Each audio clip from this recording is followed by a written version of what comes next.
This is Team 2133 presenting on COVID-19 research with KPMG US.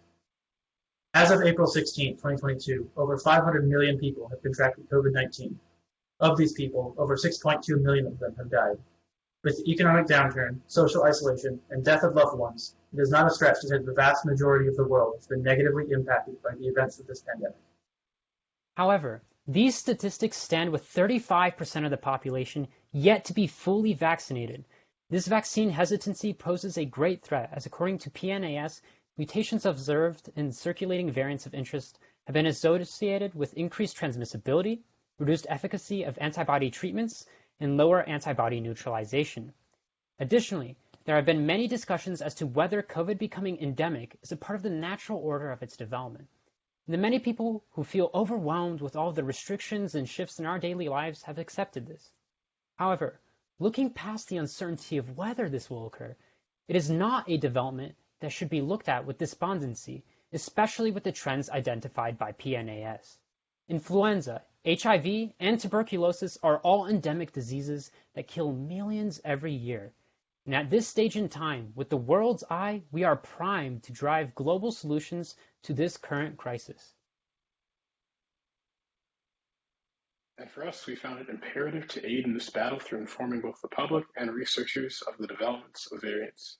In joining our efforts with KPMG US, we have centered our focus on making a web application that both track and make regional predictions on the genomic sequences likely to be seen in upcoming variants.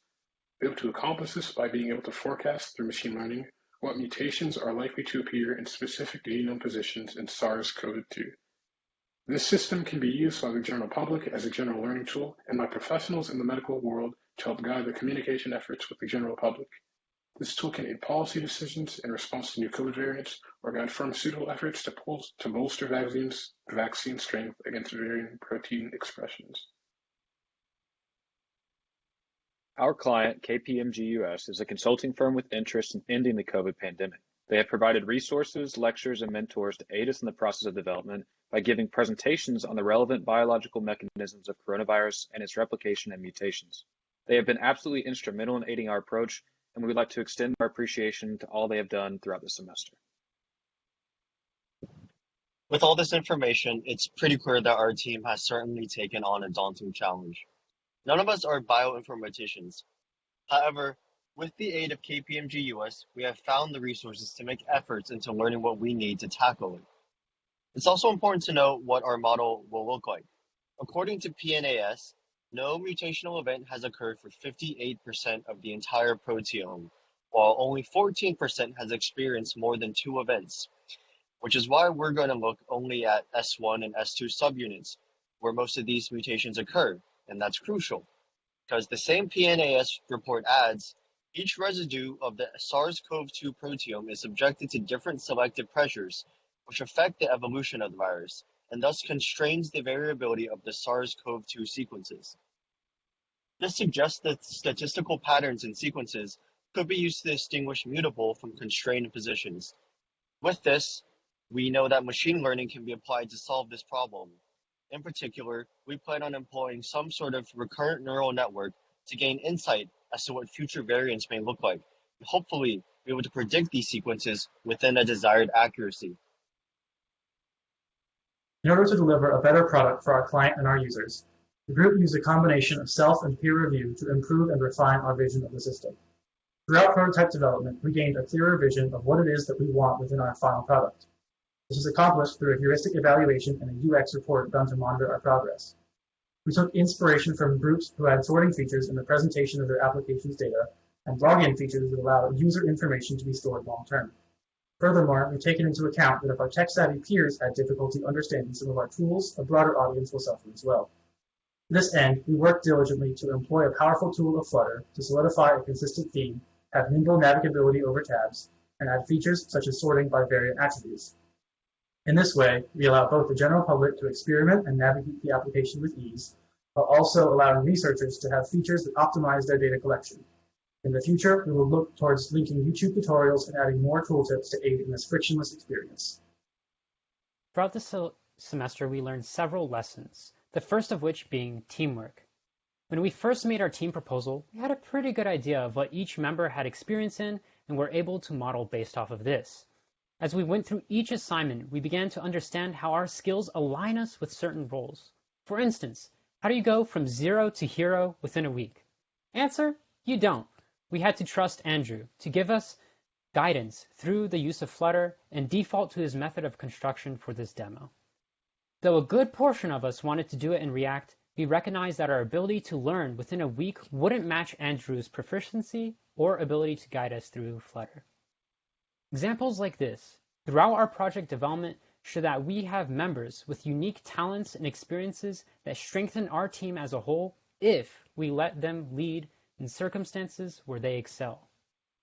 Secondly, we have the lesson of cooperation. When we were first given our groups, there was an unfamiliarity with the group that caused us to not communicate as effectively as we should have.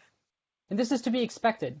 Taking a look at the graphic of team member relationships from the Agile model, we see that as a team goes from 5 to 7 people, the number of relationships jumps from 10 to 21. Building off of this last point, we learned that the skill of cooperation is very important, and we learned it relatively soon in the semester, because it is significantly easier to delegate work to team members as opposed to trying to finish it alone. Having a team is a resource that we are not shy about exploiting. Although Andrew has his Midas touch when it comes to Flutter, he can't do it alone. We have to pitch in our efforts, look at those tutorials, claim some aspect of the code we think is in reach, and work toward it.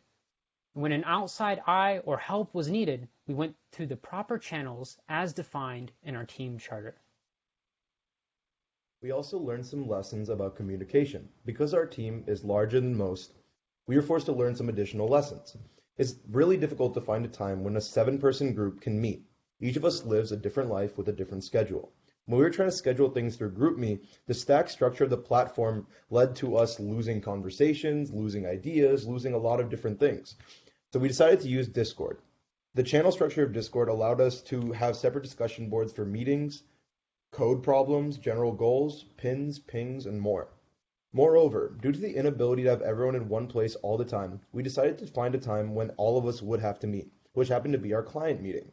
So every week we would have a stand-up meeting where we would talk about a summary of what we'd done for the week right before the client meeting, and right after we would have an action meeting to decide what we wanted to do for the next week.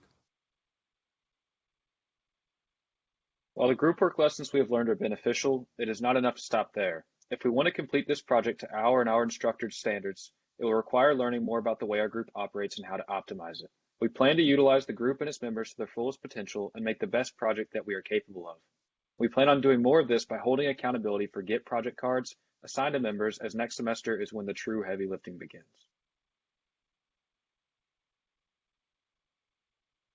This is our technical demonstration. It welcomes the user to a 5-tabbed window. It features a Google Map API in the background. Going for the first tab, it features a list of countries and a search bar. When selecting a country, the country will be zoomed in and highlighted for the region. Next up is the Contact Us window. It features email verification for choosing valid addresses and also an expandable message window to submit to an email. Next up is a frequently asked question tab. It has an expandable window with different questions that may be useful for the user. After that is the My Saved window. It features a bunch of pseudo data currently, but is also categorically organizable and can be useful for a user. Finally is the login window. Currently, the functionality is not implemented, but this is what it will look like.